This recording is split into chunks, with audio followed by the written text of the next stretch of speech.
Presiden Prabowo Subianto meninjau lokasi pembangunan rumah hunian sementara atau Huntara di Kabupaten Aceh, Tamiang, Aceh pada Kamis kemarin. Dalam kunjungannya ini, Presiden menegaskan bahwa tujuan negara adalah secepatnya bekerja untuk meringankan penderitaan masyarakat terdampak bencana di Aceh, Tamiang. Lantas seperti apa pemulihan dan keberlanjutan kehidupan masyarakat terdampak bencana, khususnya di Kabupaten Aceh, Tamiang, Aceh? Kita akan bahas bersama dengan Direktur RSUD Muda Sedia Aceh Tamiang, Dr. Andika Putra, dan juga akan nanti bergabung Saudara Kapus Datinkom Kebencanaan BNPB Abdul Muhari.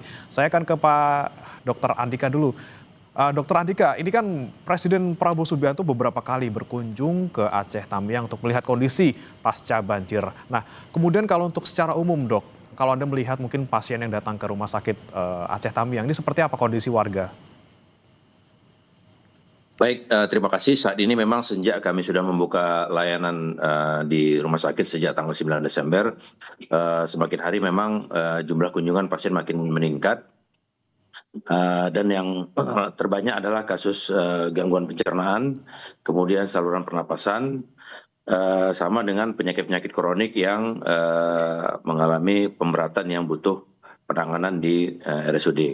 Di samping itu juga kami memang saat ini sudah membuka layanan operasi juga sudah berjalan, jadi pasien-pasien yang selama ini kami rujuk apabila membutuhkan tindakan operasi, sekarang saat ini sudah bisa kami lakukan di RSUD Muda Sedia Kabupaten Aceh Tamiang.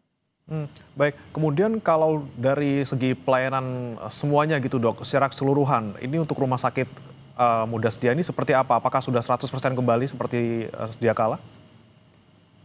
100% belum. Memang pelayanan kami yang sudah berjalan, selain pelayanan gawat darurat juga pelayanan rawat inap.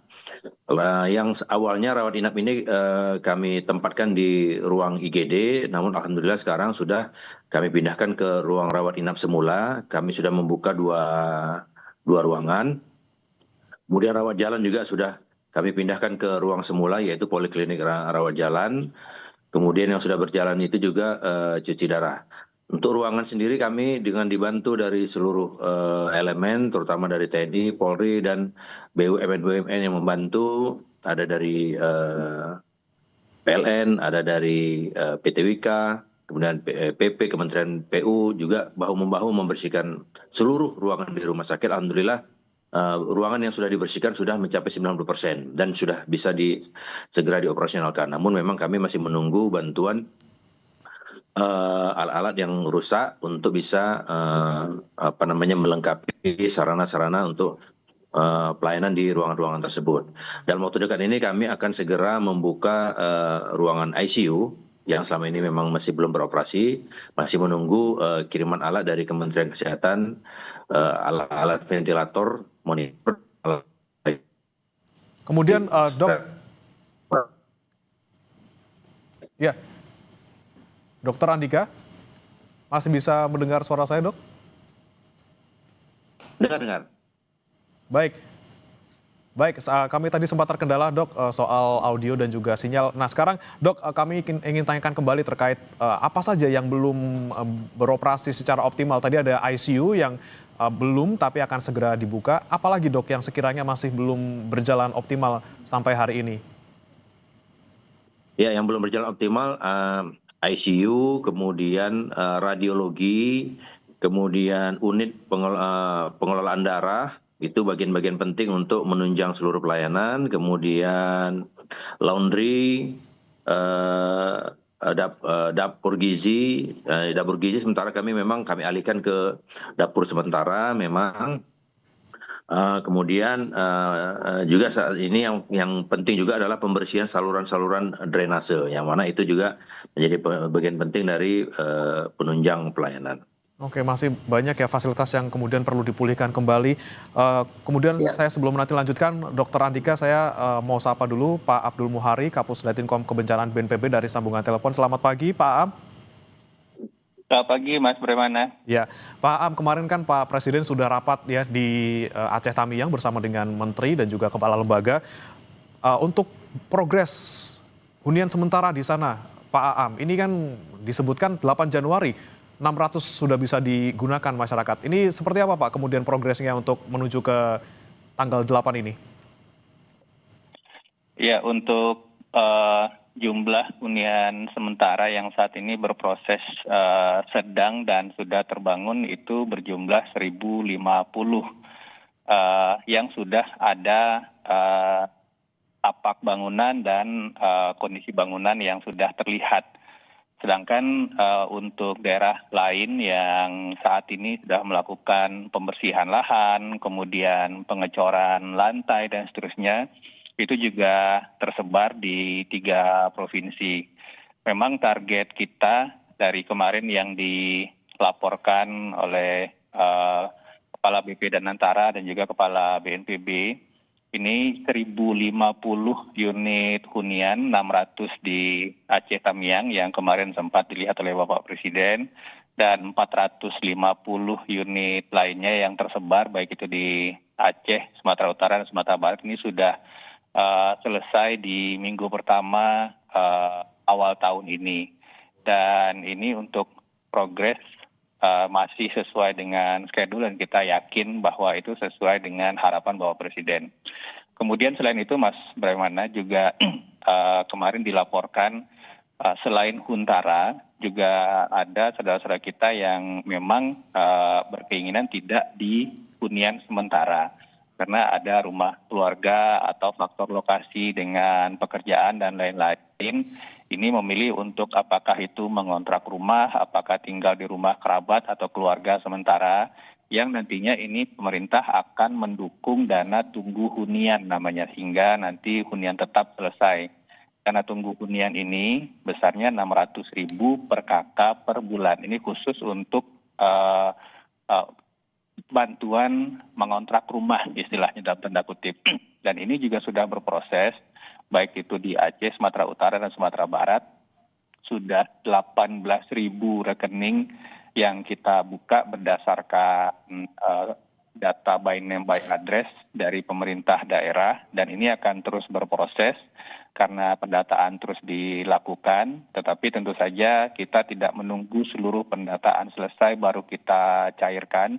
Jadi ini nama yang sudah masuk, sudah terverifikasi dengan data kependudukan, data Dukcapil dari Kemendagri, ini sudah bisa kita cairkan hak-hak dari warga yang terdampak ini. Oke, baik, tidak hanya hunian sementara, tapi juga tadi bantuan untuk menunggu hunian tetap untuk mereka yang tidak ingin ataupun tidak berkenan untuk tinggal di hunian sementara. Saya kembali ke Dr. Andika. Dr. Andika, ini kan memang kalau untuk rumah sakit umum daerah Aceh Tamiang ini belum 100% beroperasi. Kemudian kalau dari pantauan Anda juga di Aceh Tamiang sendiri, soal pembersihan infrastruktur maupun juga jalan, akses jembatan ini seperti apa, Dok? Ya, saat ini memang pembersihan sangat masif dibantu dari pemerintah pusat maupun pemerintah daerah, semua dari dukungan dari banyak pihak itu di sekitar kota Karangbaru itu sudah nampak signifikan pembersihan. Mungkin nanti selanjutnya bergeser ke wilayah-wilayah kecamatan secara keseluruhan. Dan juga di sekitar rumah sakit juga sudah signifikan bersih arealnya, sehingga ini meningkatkan kebersihan lah lingkungan untuk mencegah wabah-wabah penyakit yang muncul akibat lingkungan yang kotor. Kemudian kalau untuk di rumah sakit sendiri, pasokan listriknya apakah masih dari genset, dan juga untuk pasokan air bersihnya seperti apa, Dok? Mohon maaf. Ya, dokter, untuk di rumah sakit umum daerah Aceh Tamiang sendiri untuk pasokan listrik apakah masih pakai genset atau sudah secara permanen dialiri oleh PLN? Kemudian untuk air bersih juga seperti apa, Dok, pasokannya? Ya. Listrik alhamdulillah sudah stabil dari PLN.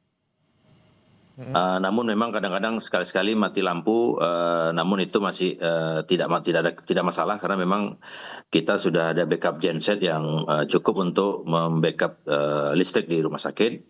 Kemudian air sendiri dari PDAM sudah mulai masuk, namun memang karena lama terhenti ya, mungkin masih jaringannya masih kemarin sudah ditinjau langsung oleh dari Pak Menteri PU.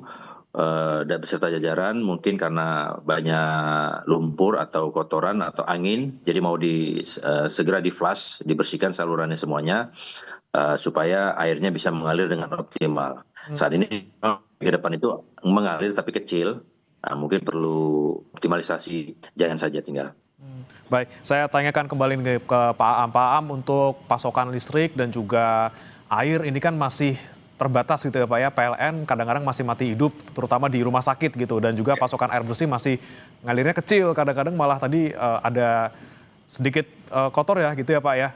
Nah ini seperti apa sebenarnya kalau untuk di Aceh Tamiang sendiri progresnya untuk aliran listrik maupun juga air bersih sudah berapa persen Pak sebenarnya? Kalau untuk aliran listrik ini masih terus berjalan menuju kondisi normal ya, Mas. Cuman untuk perbaikan gardu-gardu utama tegangan tinggi di wilayah Aceh Timur ini sebenarnya sudah selesai dilakukan, tapi sinkronisasi alirannya ini dari PLN masih terus menyempurnakan. Untuk air bersih, nah ini memang tantangannya agak besar karena di Aceh Tamiang ini tidak hanya pipa jaringannya yang terganggu, tetapi beberapa titik sumber air bersihnya pun ini juga terkendala dan terganggu akibat banjir longsor kemarin. Sehingga Bapak Presiden kemarin sempat menanyakan mengenai biaya sumur bor dan lain-lain yang merupakan salah satu alternatif sebenarnya sampai nanti jaringan PDAM 100% pulih. Nah untuk sumur bor ini kita sudah cukup intens untuk melakukan pembangunan sumur bor. Ini juga butuh waktu, tetapi kita akan kejar di beberapa titik-titik krusial, khususnya Faskes, Fasdik, Fasum, Fasos ya, termasuk juga di hunian sementara itu akan menggunakan sumur bor untuk air bersih. Sementara nanti sumur bor ini dibangun, diperbanyak, kita akan dulu mengoptimalkan distribusi air melalui tangki, meskipun ini sifatnya memang rencana jangka pendek untuk mengatasi shortage kebutuhan dari air bersih khususnya rumah sakit. Jadi kita akan berupaya seoptimal mungkin, khususnya memang untuk Faskes, Fasdik dan Fasos ya. Kita akan optimalkan tidak hanya kalau misalkan kita memprediksi memang untuk pemulihan jaringan PDAM ini masih butuh waktu ya Mas Brahmanaya, karena berkaitan tidak hanya jaringan pipanya, tapi sumber airnya sendiri itu masih terganggu. Jadi sementara ini diperbaiki, kita akan optimalkan dari sumur bor, kemudian mobil tangki dan tendon-tendon yang sudah kita sebar di beberapa titik di Aceh Tamiang. Kami mohon nanti diinformasikan saja Pak Dokter kebutuhannya, kalau misalkan masih perlu didukung dengan mobil tangki, tentu saja kita akan optimalkan untuk bisa operasional rumah sakit tidak terganggu. Oke, mobil tangki dan juga ada tadi sumur bor untuk sementara membantu pasokan air di Aceh Tamiang. Kemudian Pak Aam, kembali lagi soal hunian sementara. Ini kan targetnya ada 15.000 hunian sementara yang akan dibangun, dan sementara ini yang sudah ada progresnya baru 1.050 gitu ya Pak ya. Nah untuk bisa mencapai 15.000 hunian sementara yang bisa terbangun, ini butuh berapa lama kira-kira targetnya Pak? 1.050 ini sebenarnya yang sudah mungkin 50% terbangun, Mas Brahmana, seperti yang kita lihat di Tamiang kemarin. Untuk daerah lain, ini sebenarnya untuk lahan, kemudian proses pematangan lahan, itu sudah berjalan. Estimasi kami saat ini untuk lahan yang sudah ada saja itu mungkin sudah bisa di angka 3.000 hingga 4.000. Dan ini proses identifikasi lahan terus kita lakukan, karena sebenarnya poin pentingnya atau pengkajian awalnya ini di lahan ini kita tentu saja harus cermat dalam memilih lokasi, karena kita tidak ingin tentu saja karena kita saat ini masih di puncak musim hujan, nanti lahan ini tentu saja harus kita pastikan tidak akan berpotensi terdampak bencana serupa. Maka ini yang perlu kita pastikan, sekiranya status lahan ini sudah clean and clear dan dari sisi aspek mitigasi bencana itu bisa digunakan, maka untuk pembangunan rumah ini kita sudah lihat laju performanya dari misalkan Danantara itu 600 rumah bisa selesai dari dalam 8 hari misalkan.